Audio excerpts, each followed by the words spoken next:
Olá, tudo bem? Na aula de agora nós vamos tratar a respeito dos prazos processuais. Já entendemos como funciona a dinâmica dos atos processuais, já sabemos que os atos processuais dependem para sua realização de prazos, para que eles possam ser praticados ou prazos em que eles devam ser praticados. E agora nós vamos entender como que funciona essa dinâmica dos prazos processuais. Para começo de conversa, nós precisamos entender que os prazos processuais são classificados, algumas espécies de prazos processuais. A primeira classificação que se faz é entre o prazo processual legal e o prazo processual judicial. Diz-se que o prazo é legal quando ele é previsto na lei e ele vai ser judicial quando não houver uma previsão legal a respeito daquele prazo e aí o juiz vai fixar um prazo específico para a prática daquele ato, certo? Além disso, é possível que o prazo seja convencional, porque nós vimos lá quando nós estudamos os negócios jurídicos processuais que há casos em que as partes podem fixar um calendário, podem fixar um procedimento diferente daquele previsto na lei. Nesse caso, ao fixarem esse procedimento diferente, elas podem fixar prazos diferentes e aí esses prazos serão prazos convencionais. Além disso, nós temos os chamados prazos dilatórios e os prazos peremptórios. Por sua natureza, os prazos dilatórios são aqueles que comportam dilação, são aqueles que comportam modificação. Já os prazos peremptórios são aqueles que não comportam modificação, porque a lei assim determina. E por fim, numa última classificação que se tem, nós temos a classificação entre os prazos próprios e os prazos impróprios. Nós vamos considerar que são prazos próprios aqueles prazos das partes. Se a parte não cumprir o prazo, ela perde o direito de praticar aquele ato processual, ou seja, ocorre a preclusão temporal. Já os prazos impróprios são os prazos do juiz, que são aqueles prazos em que, se não forem cumpridos, não haverá uma consequência processual para o juiz, certo? O juiz ainda vai poder praticar aquele ato, mesmo que fora do prazo, não vai ter essa consequência processual. O que pode acontecer é uma consequência administrativa, de o juiz ter que justificar na corregedoria do seu tribunal a razão de ter atrasado, a razão de não ter praticado os atos processuais nos prazos previstos, Entretanto, a gente sabe que os prazos para o juiz são impróprios. Existem prazos fixados pela lei, mas é possível que eles sejam ultrapassados se houver justificativa e mesmo assim o juiz não irá perder o direito de praticar aquele ato processual, ok? Agora nós precisamos entender também a forma como a legislação prevê os prazos processuais. Regras de contagem, como que funciona toda essa dinâmica dos prazos processuais e o novo Código de Processo Civil passa a prever isso a partir do artigo 218, que diz assim: os prazos processuais os atos processuais serão realizados nos prazos previstos em lei. Parágrafo 1º. Quando a lei for omissa, o juiz determinará os prazos em consideração à complexidade do ato. Então, a primeira regra é essa. Temos que obedecer o prazo previsto em lei. Se a lei não estabelecer um prazo específico para a prática daquele ato, é o juiz que vai determinar qual vai ser o prazo.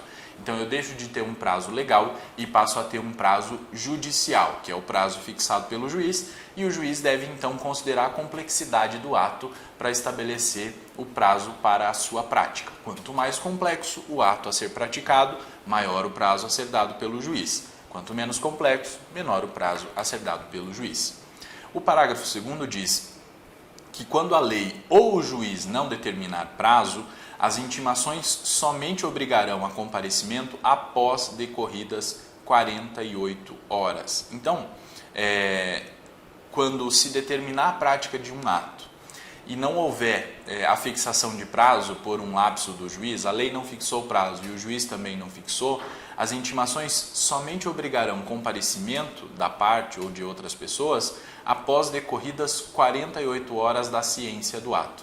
E aí, quando se fala em 48 horas, a contagem não é equivalente a 2 dias. A contagem é exatamente em horas. A partir daquele minuto em que aconteceu a ciência, a respeito daquela intimação, inicia-se a contagem em horas. O parágrafo 3º diz que, inexistindo preceito legal ou prazo determinado pelo juiz, será de 5 dias o prazo para a prática de ato processual a cargo da parte. Então, se a lei silenciar, não tem prazo nenhum, o juiz também não fixou prazo para a prática daquele ato, o prazo é de 5 dias se for um ato a ser praticado pela parte, ok? E o parágrafo 4º diz que será considerado tempestivo o ato praticado antes do termo inicial do prazo. Então nós temos, para efeitos de contagem de prazo, sempre um termo inicial e um termo final. O que esse parágrafo 4º do artigo 218 quer estabelecer é uma ofensiva à jurisprudência que se criou em alguns tribunais, no sentido de entender que a parte que praticava um ato antes do início do prazo, praticava um ato fora do prazo. E isso, na verdade, é um excesso de formalismo que em que a jurisprudência se apegou para limitar o acesso das pessoas aos tribunais ou aos tribunais superiores, né? E nós já tivemos julgados tanto da STF quanto do STJ nesse sentido. Então, via de regra, acontecia da seguinte forma: a parte ainda não havia sido oficialmente intimada a respeito de uma determinada decisão e já apresentava o seu recurso porque ela havia tomado conhecimento daquela decisão por outros meios que não por meios oficiais, que não por meio da intimação que é de praxe se fazer. Então ela tomou conhecimento antes de ser intimada. Em tese, esse ato de tomar conhecimento, se ele é documentado, ele supre a falta da citação, ele dispensa a ocorrência da citação. Mas se ele não é documentado, não tem como saber se a parte de fato foi cientificada. Mas imaginemos que a parte tivesse sido cientificada sem a intimação. Ela esteve no local, ela esteve no tribunal, e teve acesso à decisão que foi proferida. E aí ela interpõe um recurso contra aquela decisão antes de chegar à intimação a respeito daquela decisão. E aí alguns tribunais estavam entendendo que esse recurso era intempestivo, porque não havia sido feita a intimação, então não havia se dado início ao prazo para a interposição do recurso. O que é um grande absurdo, na verdade, né? Porque, na verdade, a parte se antecipou. Se ela se antecipou, ela não perdeu o prazo. Ela praticou o ato antes do prazo, então esse ato não é intempestivo. E foi isso que o novo CPC quis esclarecer ali no parágrafo 4º do artigo 218. Para dizer o seguinte: se a parte se antecipa, protocola o recurso antes da intimação, porque ela já tomou conhecimento da decisão, na verdade o que está acontecendo é uma aceleração do processo. Isso não traz prejuízo para ninguém e esse ato não pode ser considerado praticado fora do prazo ou intempestivamente, né? Esse ato foi praticado dentro do prazo, não é intempestivo, ok? O artigo 219 também traz uma regra nova pelo novo CPC, e diz assim: na contagem de prazo em dias estabelecido por lei ou pelo juiz, computar-se-ão somente os dias úteis. E o parágrafo único diz que o disposto neste artigo 219 aplica-se somente aos prazos processuais. É uma novidade porque até o Código de 73 a contagem era em dias corridos. Então, uma vez que acontecia a intimação ou a ciência a respeito daquele ato processual, iniciava-se a contagem do prazo e se contava em dias corridos. Então, o prazo sempre iniciava em um dia útil. Vamos imaginar que o prazo tivesse sido iniciado na quinta-feira. Contava a quinta, contava a sexta, contava o sábado, o domingo, a segunda-feira. Agora, com o novo CPC, nós não vamos contar os dias não úteis, nós só vamos contar os dias úteis. Isso quer dizer que se o início do prazo se deu na quinta-feira, conta sexta, não conta sábado, não conta domingo, conta segunda-feira, conta terça-feira, conta quarta-feira e assim por diante, levando em consideração sempre apenas os dias úteis para a contagem dos prazos processuais, e isso é importante.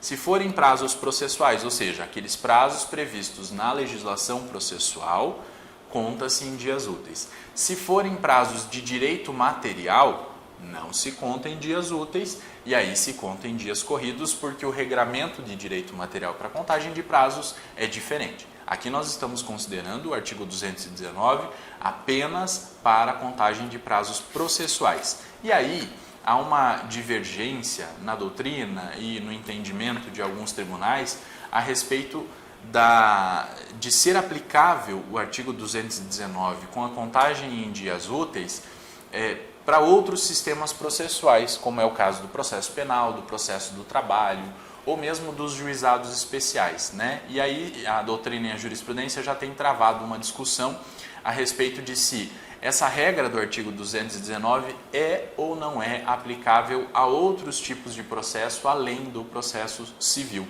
E aí a discussão, imagino eu, que vai levar um bom tempo até se estabilizar, até se chegar num consenso a respeito da contagem de prazo, né? Mas o que me parece mais razoável é que essa contagem de prazos valha para todo e qualquer tipo de processo, porque não acredito eu, ao contrário do que tem defendido algumas pessoas, que isso vai atrasar muito o andamento do processo, né? Não acredito que seja nesse sentido, não acredito que esse seja o argumento fundamental para se afastar a aplicação do artigo 219. Mas, por hora, o que nós temos certeza é que essa regra vale para o processo civil, ok? Para outros processos ou para outros microsistemas processuais, aí nós vamos ter que aguardar para ver como a jurisprudência vai se posicionar nesse sentido e como a doutrina vai fazer valer os seus vários entendimentos que têm surgido aí, ok? O artigo 220 diz o seguinte: suspende-se o curso do prazo processual nos dias compreendidos entre 20 de dezembro e 20 de janeiro, inclusive. Parágrafo 1º.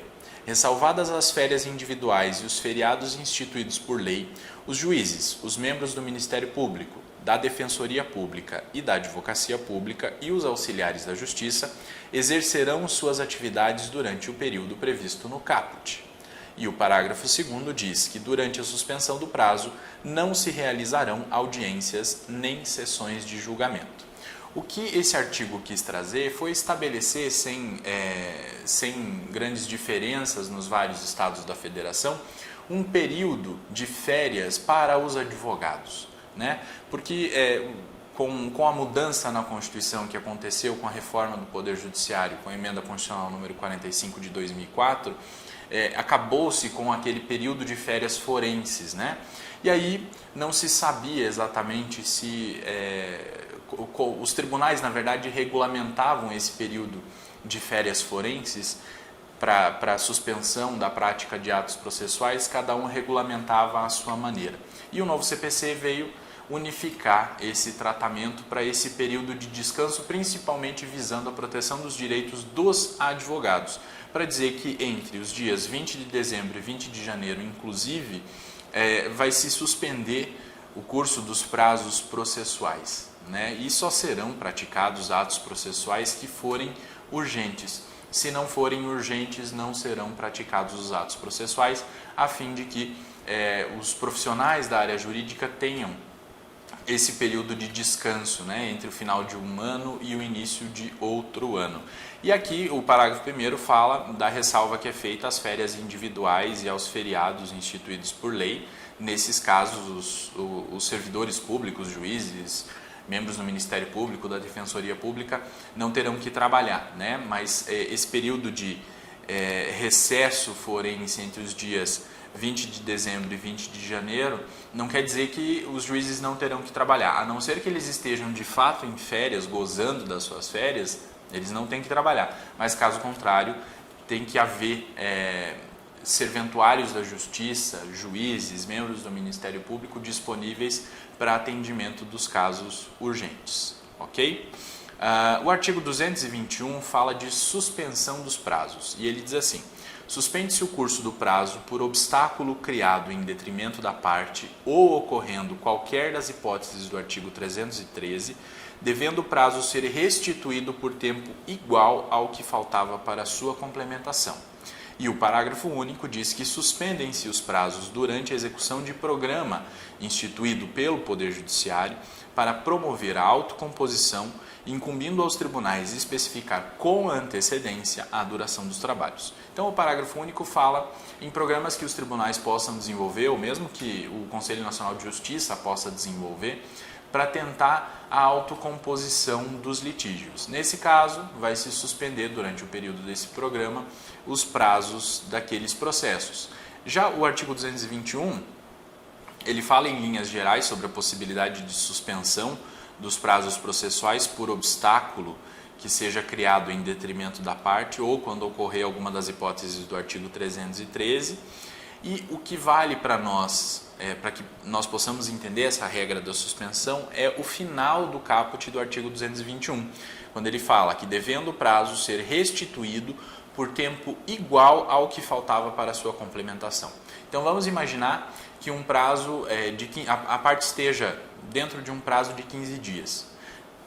Transcorridos 5 dias desse prazo, houve a suspensão do prazo e ficou lá um tempo com esse prazo suspenso.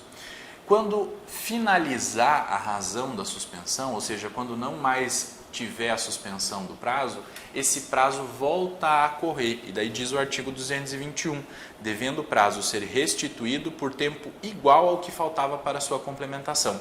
Então, se já havia transcorrido 5 dias até o início da suspensão, quando finalizar a suspensão, a parte terá os dias restantes, os 10 dias restantes para a prática desse ato. E é isso que vai distinguir fundamentalmente a regra de suspensão de prazo da regra de interrupção de prazo. Quando suspende o prazo, a parte tem, ao final da suspensão, de volta aquele prazo, aquele tempo que lhe faltava para atingir o final do prazo. Então, se já havia transcorrido 5 dias, a parte vai ter aqueles 10 dias. Quando se tem um caso de interrupção do prazo, isso já não acontece. O que vai acontecer é o seguinte: se o prazo for interrompido, ele volta a contar do zero. Se ele for suspenso, ele volta a contar de onde ele parou. Essa é a diferença fundamental entre suspensão de prazo e interrupção de prazo processual. Ok? O artigo 222 fala da prorrogação dos prazos processuais. E ele diz assim: na comarca, seção ou subseção judiciária onde for difícil o transporte, o juiz poderá prorrogar os prazos por até 2 meses. Parágrafo 1º. Ao juiz é vedado reduzir prazos peremptórios sem anuência das partes. Parágrafo 2º. Havendo calamidade pública, o limite previsto no caput para prorrogação de prazos poderá ser excedido. Então, o 222, ele fala em caráter excepcional daqueles casos em que for difícil o transporte na comarca e possibilita para o juiz prorrogar os prazos por até 2 meses. O parágrafo 2º possibilita ao juiz ultrapassar esse prazo de 2 meses se a comarca estiver vivendo uma situação de calamidade pública. Então, é possível ultrapassar esse limite nesses casos de calamidade pública. E o parágrafo 1º diz que ao juiz é vedado reduzir prazos peremptórios. Prazos peremptórios são aqueles que não comportam modificação para prejudicar a parte, a não ser que as partes concordem, certo? Então, os prazos peremptórios são aqueles que não podem ser reduzidos, que a lei estabelece e diz que eles não podem ser reduzidos, a não ser que as partes concordem com isso, ok? E aí tem que ter uma anuência expressa das partes. O artigo 223 fala o seguinte: decorrido o prazo, extingue-se o direito de praticar ou de emendar o ato processual, independentemente de declaração judicial, ficando assegurado, porém, a parte provar que não o realizou por justa causa. E aqui nós temos que resgatar aquelas lições a respeito de preclusão consumativa. Nós vimos que uma vez que o ato é praticado, ele não pode ser repraticado ou emendado via de regra. Por quê? Porque a parte, ao praticá-lo, já exerceu o direito. Então, ela não pode exercer aquele direito mais uma vez. E é isso que diz o artigo 223. Se decorreu o prazo, extingue-se o direito de praticar ou de emendar o ato processual. Fica assegurada, fica assegurada, entretanto, a possibilidade de complementar aquele ato ou de praticar aquele ato, se ele não tenha sido praticado no prazo, se a parte comprovar que não conseguiu praticar aquele ato a contento ou não conseguiu praticar o ato em si por uma justa causa. E aí, ela comprovando isso, o juiz vai reabrir o prazo para que ela possa fazer. O parágrafo 1º diz assim: considera-se justa causa o evento alheio à vontade da parte e que a impediu de praticar o ato por si ou por mandatário. E o parágrafo 2º diz que, verificada a justa causa, o juiz permitirá à parte a prática do ato no prazo que lhe assinar. Um exemplo claro disso é no caso de prática de ato processual em autos de processo eletrônico. Vamos imaginar que no último dia do prazo tenha havido um problema no sistema do processo eletrônico do tribunal e o processo eletrônico, o sistema saiu do ar. Fica impossível para a parte praticar o ato porque o sistema estava fora do ar. Nesse caso, ela comprovando que o sistema estava fora do ar, ela comprova a existência de uma justa causa, que é um evento alheio à sua vontade, né? E aí, comprovando isso, vai ter que ser devolvido para ela o prazo que lhe faltava para que ela possa praticar aquele ato processual, e é disso que trata o artigo 223, certo? Artigo 224. Salvo disposição em contrário, os prazos serão contados, excluindo o dia do começo e incluindo o dia do vencimento. Então, a contagem de prazos processuais é uma contagem bem específica, certo?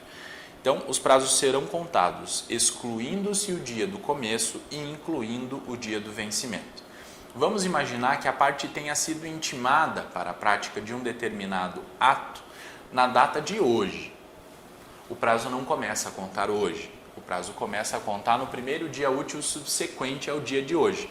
Se amanhã for dia útil, amanhã é o primeiro dia do prazo, certo? É isso que o artigo 224 quer dizer. Exclui o dia do começo.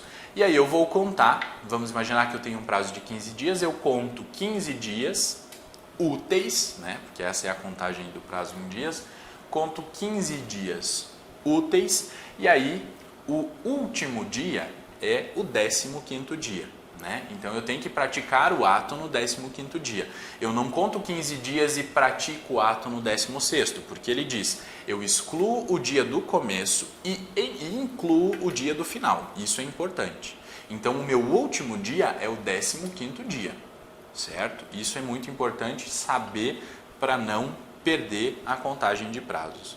E o parágrafo 1º diz assim: os dias do começo e do vencimento do prazo serão protraídos para o primeiro dia útil seguinte, se coincidirem com o dia em que o expediente for encerrado antes ou iniciado depois da hora normal, ou houver indisponibilidade da comunicação eletrônica. Vamos ver. Os dias do começo e do vencimento do prazo serão postergados para o dia útil subsequente, se tiver havido algum problema que levou o fórum daquela comarca a abrir depois do horário ou a fechar antes do horário normal, ou se tiver havido indisponibilidade do sistema que rege o processo eletrônico, certo? Então, para começo de prazo e para fim de prazo, tem que estar tudo funcionando normalmente. O sistema tem que estar funcionando normalmente, o fórum tem que estar aberto nos dias normais, né? Senão, eu vou iniciar a contagem do prazo ou eu vou finalizar a contagem do prazo sempre no primeiro dia útil subsequente. Parágrafo 2º. Considera-se como data de publicação o primeiro dia útil seguinte ao da disponibilização da informação no Diário da Justiça eletrônico. E o parágrafo 3º diz que a contagem do prazo terá início no primeiro dia útil ao que seguir, no primeiro dia útil que seguir ao da publicação. Então vamos lá primeiro no parágrafo 2º, que nós precisamos compreendê-lo muito bem. O Diário da Justiça eletrônico, ele é disponibilizado em um dia e publicado em outro. Então, as informações são disponibilizadas no Diário da Justiça eletrônico no dia de hoje e elas consideram-se publicadas no dia de amanhã, se amanhã for dia útil, certo? A publicação é a data da publicação, não é a data da disponibilização. Disponibilização se dá em um dia e a publicação se dá em outro. Nós vamos considerar, para efeitos de contagem de prazo, a data da publicação, que é sempre o dia seguinte, o primeiro dia útil seguinte ao dia da disponibilização. Então, um exemplo. Foi disponibilizado, isso é muito importante verificar no Diário da Justiça Eletrônico. Foi disponibilizado no Diário da Justiça Eletrônico na sexta-feira. Isso quer dizer que a publicação acontecerá na segunda-feira. Esta é a data que nós temos que considerar, a data da publicação, certo? Publicou, então, na segunda-feira. A partir daí, a parte tem ciência do início do prazo. Nesse caso, nós vamos contar a partir do primeiro dia útil subsequente ao da publicação, que é o que diz o parágrafo 3º. A contagem do prazo terá início no primeiro dia útil que seguir ao da publicação. Então, nós temos três coisas aqui. O prazo da disponibilização, o prazo da publicação e o início do prazo. A data da disponibilização é 1. A data em que houve a publicação é sempre o primeiro dia útil subsequente ao da disponibilização. E é aqui, na data da publicação, que nós vamos considerar que houve a efetiva ciência da parte a respeito do início daquele prazo.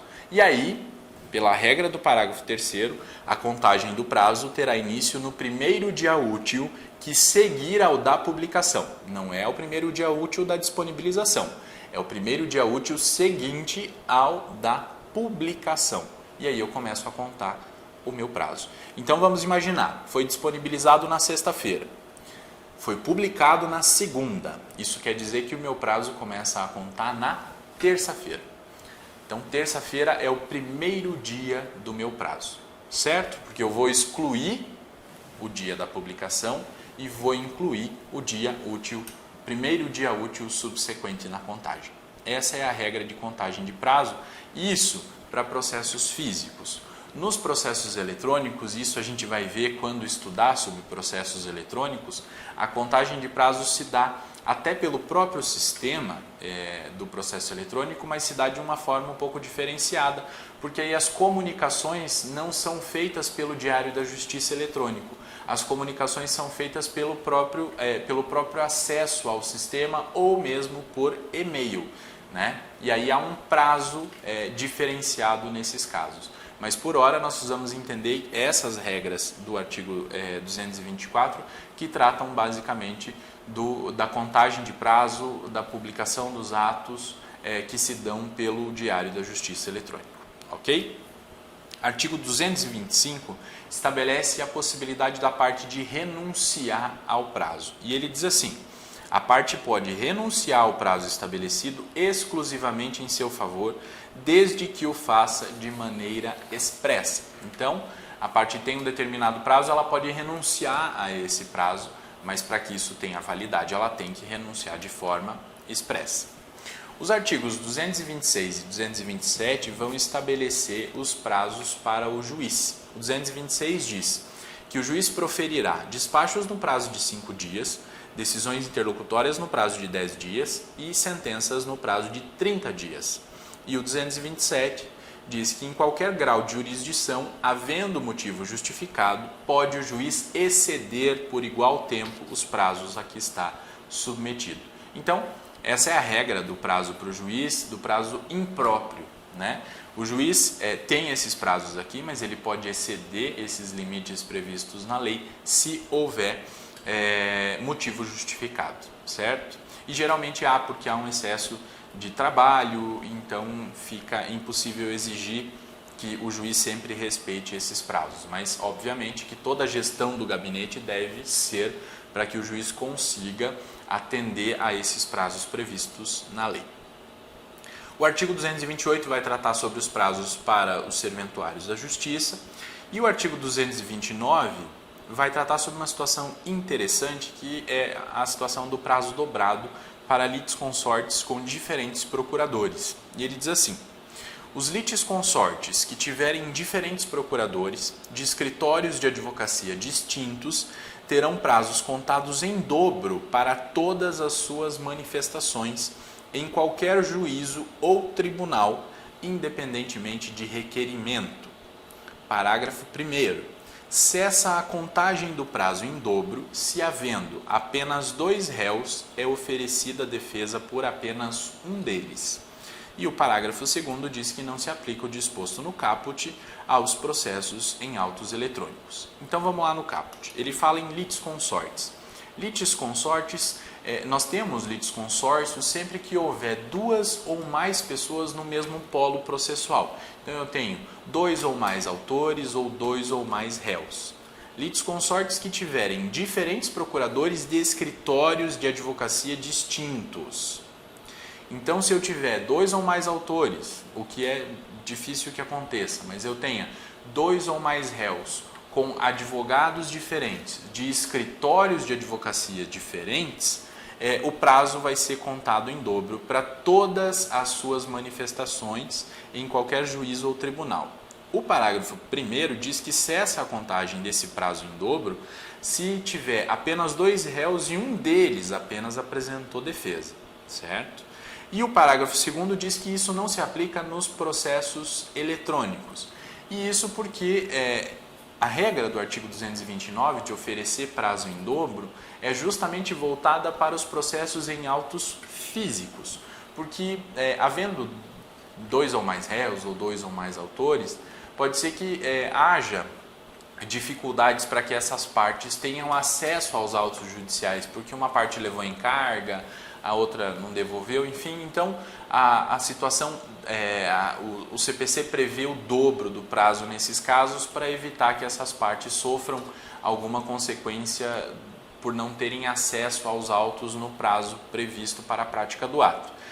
Agora, no processo eletrônico, como qualquer pessoa pode ter acesso aos autos do processo eletrônico a qualquer momento, basta que ela tenha internet, não há mais essa necessidade de se manter o prazo em dobro. Então, se o processo estiver tramitando em autos eletrônicos, não se aplica essa regra do artigo 229. Só vai se aplicar se estiver tratando de processos em autos físicos, ok? Os artigos 230 e 231 tratam de situações específicas do início da contagem. E aí eles trazem uma série de regrinhas que nós precisamos analisar. O artigo 230 fala que o prazo para a parte, o procurador, a advocacia pública, a defensoria pública e o Ministério Público será contado da citação, da intimação ou da notificação. E aí o 231 vai estabelecer isso de forma específica. Salvo disposição em sentido diverso, considera-se dia do começo do prazo. Inciso 1º. A data de juntada aos autos do aviso de recebimento, quando a citação ou a intimação for pelo correio.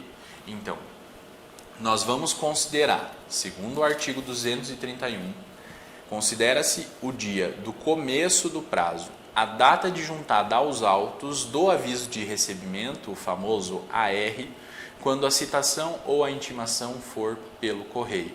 Então, o começo do prazo é o seguinte, nós temos que excluir o primeiro dia, né? Então, nós não contamos o primeiro dia.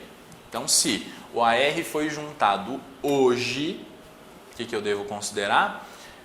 Devo considerar que hoje foi dada a início à contagem do prazo. Então, eu vou excluir esse primeiro dia e começo a contar a partir de amanhã. Então, se amanhã for dia útil, amanhã é o primeiro dia do meu prazo. É isso que está dizendo o artigo 231. Inciso 2º. Considera-se o dia do começo do prazo a data de juntada aos autos do mandado cumprido, quando a citação ou a intimação for por oficial de justiça. Então, no primeiro caso, nós tínhamos uma citação, uma intimação pelo correio. Agora, no inciso 2º, nós temos uma citação ou uma intimação por oficial de justiça. No dia em que o mandado cumprido for juntado aos autos, é que nós vamos começar a contar o prazo. Percebam, não é do dia em que a pessoa recebe a citação ou a intimação que começa a contar o prazo. É do dia do mandado juntado aos autos ou do AR juntado aos autos. Aí eu excluo este primeiro dia, né, da contagem e passo a contar do primeiro dia útil subsequente o prazo. O inciso 3º. A data de ocorrência da citação ou da intimação, quando ela se der por ato do escrivão ou do chefe de secretaria. Aqui é uma regra diferenciada, né? Quando a citação se dá por correio ou por oficial de justiça, eu tenho que esperar a juntada do AR ou a juntada do mandado cumprido aos autos para o início do prazo. Agora, se a citação ou a intimação for feita pelo próprio escrivão ou por chefe de secretaria, diretamente para a parte ou para o advogado, é naquele dia que vai começar a contar o prazo. Então, eu excluo aquele dia e começo a contar o prazo a partir do primeiro dia útil subsequente. Inciso 4º. O dia útil seguinte ao fim da dilação assinada pelo juiz, quando a citação ou a intimação for por edital. Quando acontece a citação por edital, por exemplo, isso você pode conferir lá no vídeo em que eu trato sobre citação, o juiz vai determinar a citação, vai determinar a publicação dos editais e vai fixar um prazo para o edital. Ele fixa esse prazo para o edital, né? E quando esse prazo terminar, e esse prazo vai variar mesmo da fixação feita pelo juiz, quando esse prazo terminar, é aí que se inicia a contagem do prazo, segundo o artigo 231, inciso 4º. É o dia útil seguinte ao fim da dilação assinada pelo juiz, quando a citação ou a intimação for por edital.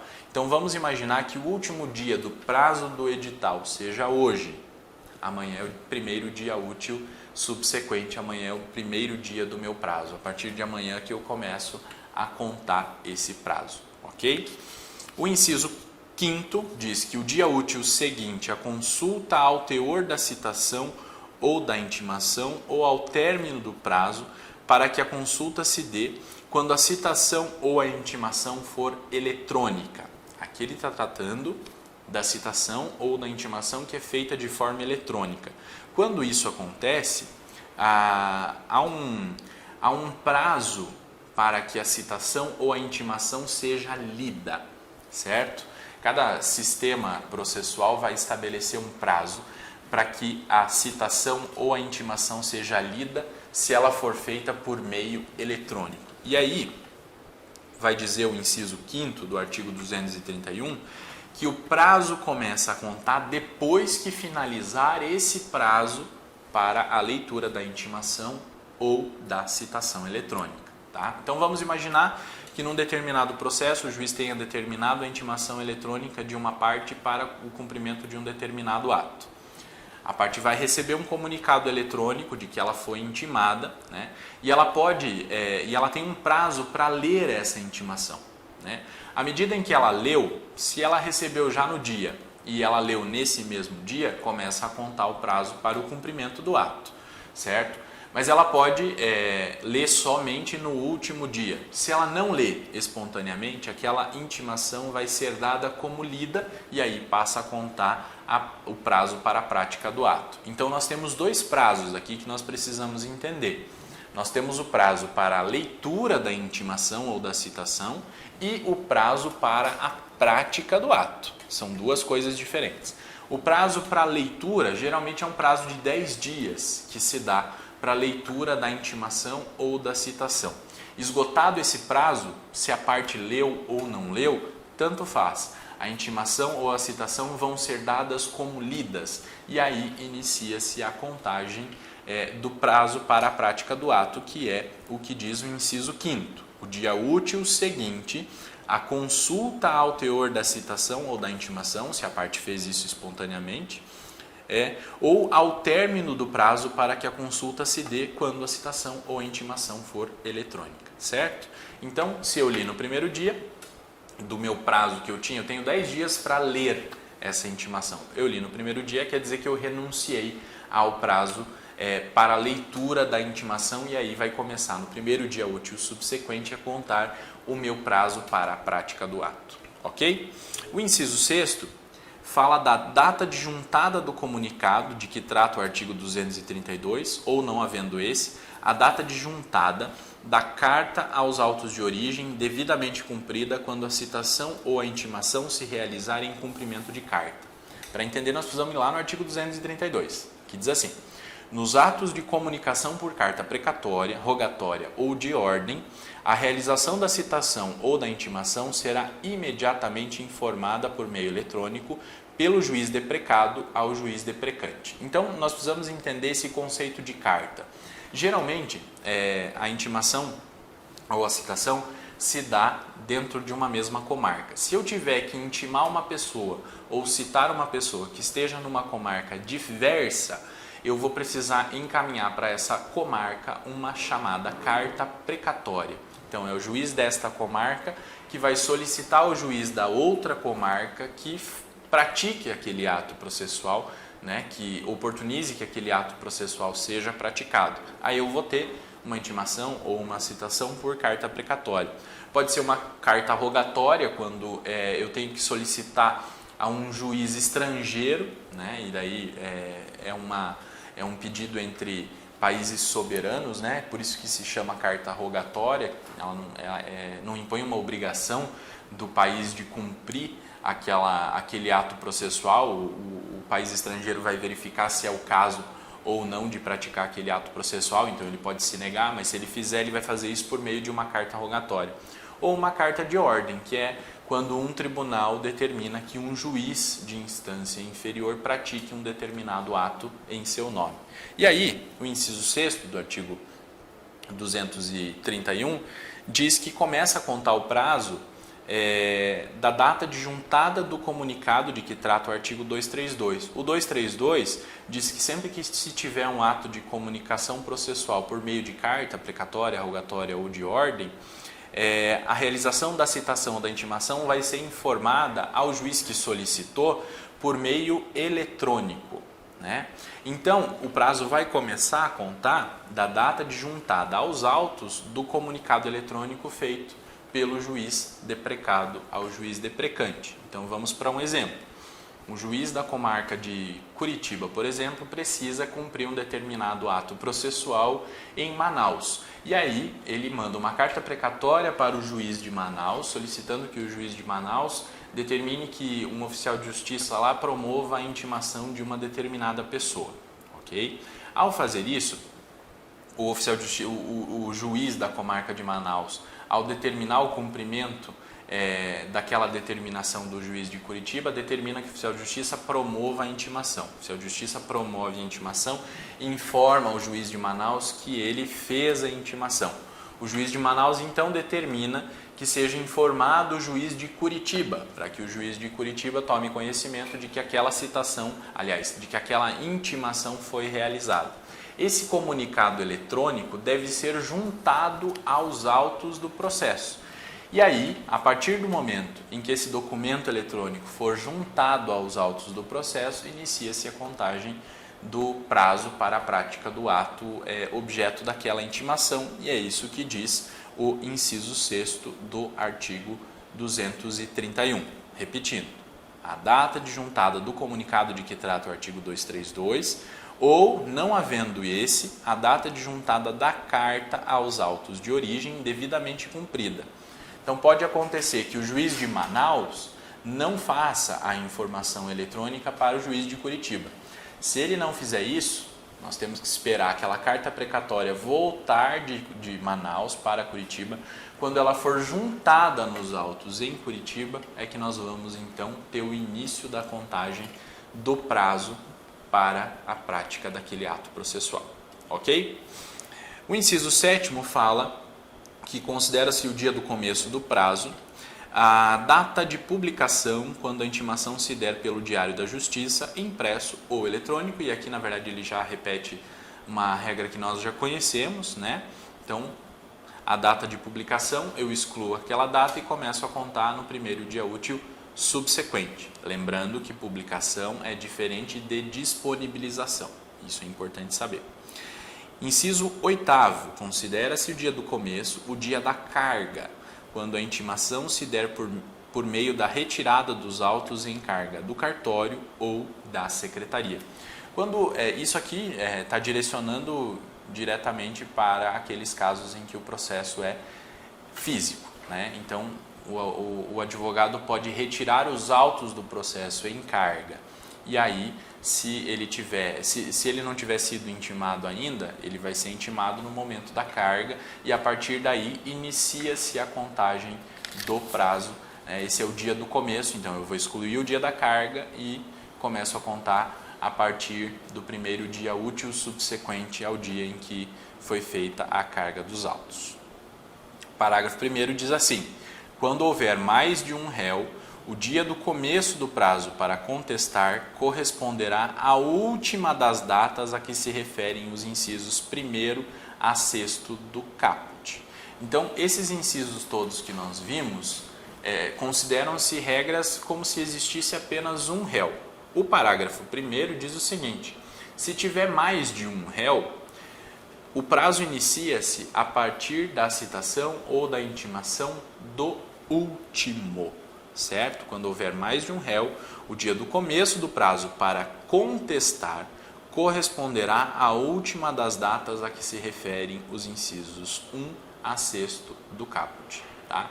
Então, se a partir do dia, se for um caso de contestação que deva ser apresentada após a citação, que não tenha ou que não seja possível a realização de audiência de mediação ou conciliação, o que vai acontecer é o seguinte: nós vamos esperar o último réu ser citado.